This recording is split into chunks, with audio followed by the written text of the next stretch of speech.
Hey, what happened to your Milky Way? Yeah, it looks like it got partially eaten. Okay, guys, make fun of me. It's okay. Someone was messing with my computer and they screwed it up. I But that's like it. the picture. All right, we have very little time, as you know. This is the nonviolent felon pilot program to see if you guys can find your way through to admitting your crimes and finding a way to confess to them and move on and make amends to the people you may have hurt. So, would someone please start and tell me where you're coming from psychologically tonight?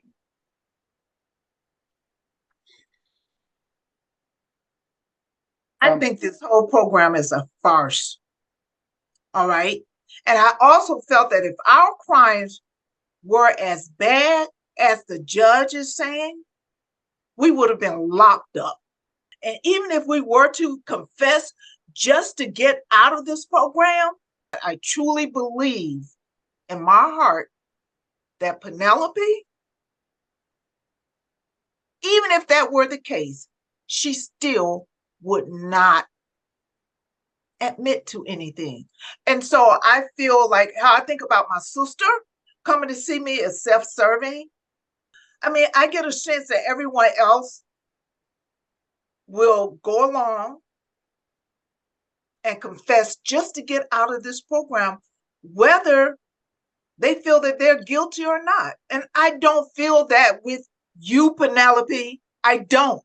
Leanne, Okay, Leanne, so I'm your sister now. Is that what you're saying? You're casting me as your sister. That's fantastic, Lillian. You know, just like her. Yes, I feel that. hang on a minute. Hang on a minute. Lillian, first of all, thank you so much for expressing your feelings because without you expressing your feelings, we're not going to get anywhere. We'll talk about your opinions later, but meanwhile, you did draw Penelope into the conversation. I'd like to hear what she has to say, okay? So, Penelope, what do you say to that? Well, I say pinning the whole thing on me is the same thing that happened to her in the hospital. You know, if she doesn't come, then everybody's screwed. If I don't confess, everyone is screwed. So, frankly, I think it puts us both in a bad position. And by the way, I can relate to not liking a sister because my other half sister, the one that didn't write me, is kind of a B. You know what I'm saying? She never likes me. You also are interestingly different. Both of you girls are coming out of your shells. What happened to you, Penelope? Something happened? Something had to have happened this week, or you wouldn't be so willing to share. What happened? Well, well, I told you about the letter last week that my half sister Clara wrote me, telling me that in fact I was Philip's daughter, the Duke's daughter. I'm just mad. I'm just mad because my mother didn't tell me, my father, the Duke, didn't tell me. No one told me that I had blue blood. No one told me. So of course I'm guessing and I'm, playing the part. But they're lying to me my whole life. And why? Why? So I can scrounge for pennies for food or, jewelry. Okay, good. What's going to happen is both of you girls are going to have to start finding a way out of your predicament. Both of you feel you have been lied to and betrayed, and you probably were. Sal, I saw you looking at her. What were you thinking when you were looking at Penelope? Well, I was relating to what she was talking about because, uh, I did all this digging to find out, well, what happened to this money or what happened to the ownership of the company? How did that happen? Where was the steal? And it turns out there was no steal.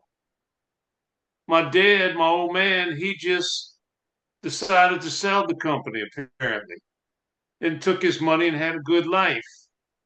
But he never told me. And by the same token, the yahoos that bought the company from him, when I'm slaving away all these years, they don't say, "Oh, by the way, guess what? Your old man sold us the company." So So I don't know what to think. no one, no one told you you were not going to inherit. Is that the point? That's the point. Yeah. And so I don't know what to think. Well, I feel like no, I feel like the king of the patsies or something, and that I was a patsy by the people who've been running this company, who actually don't know their butts from a hole in the ground, and I feel like my old man just set me up. So Okay. I don't really. People usually don't think, and they don't think beyond the present moment, and they don't think about you. People just don't. They really don't.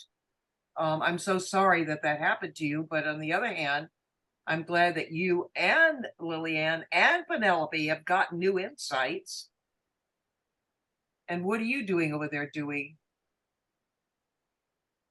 Um, I too have done a lot of thinking this past week, and as I mentioned last week, I felt betrayed. I put my trust in these people who I thought were doing a good thing.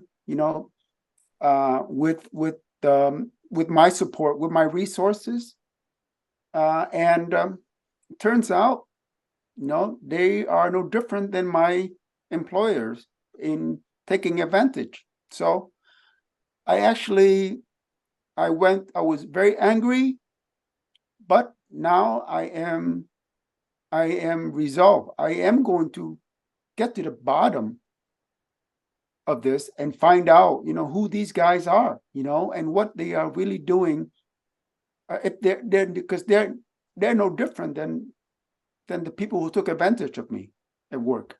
So I am absolutely determined to find out what's going on.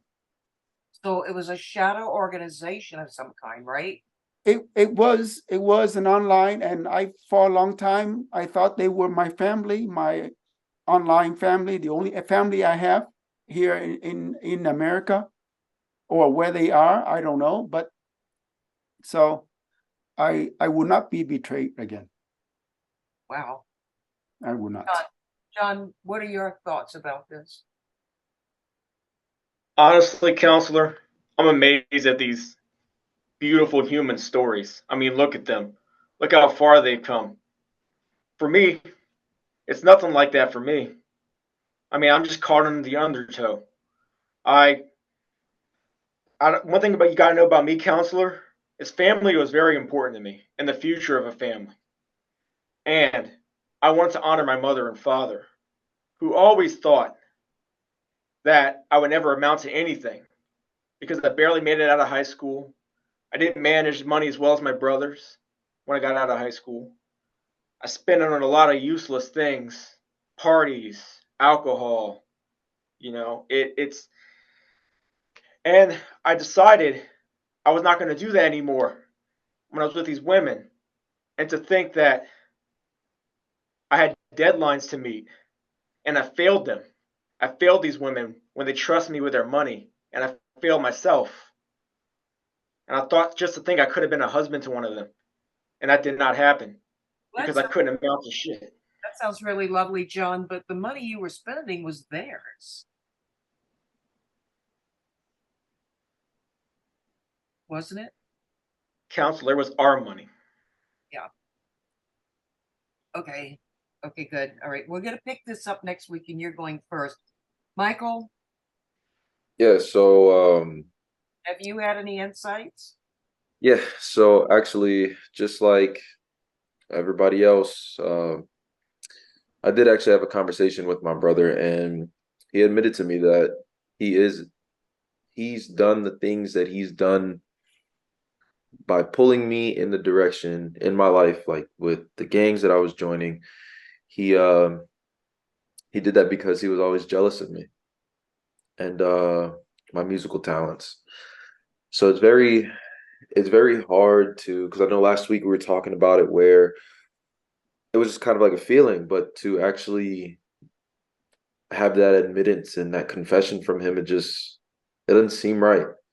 It's just because everybody looks up to their older siblings like, I want to be just like you when I grow up. And I did. I followed everything he did, which led me down that path of gangs and robbing people and just being a part of that life. I thought these people were my family that he brought me in, but it just turns out they were all in it as well. Yeah, but you were taken from the church though. That's a sticking Yeah, point. yeah, but if I was never led down that path, maybe I wouldn't have stole from the church. Maybe I would have actually given my money to the church. Maybe I would be here. So I mean, that's just some kind of revelation for me. So I don't know. I think it's about time to schedule a police officer to come and take this ankle monitor off. I think I'm ready to go.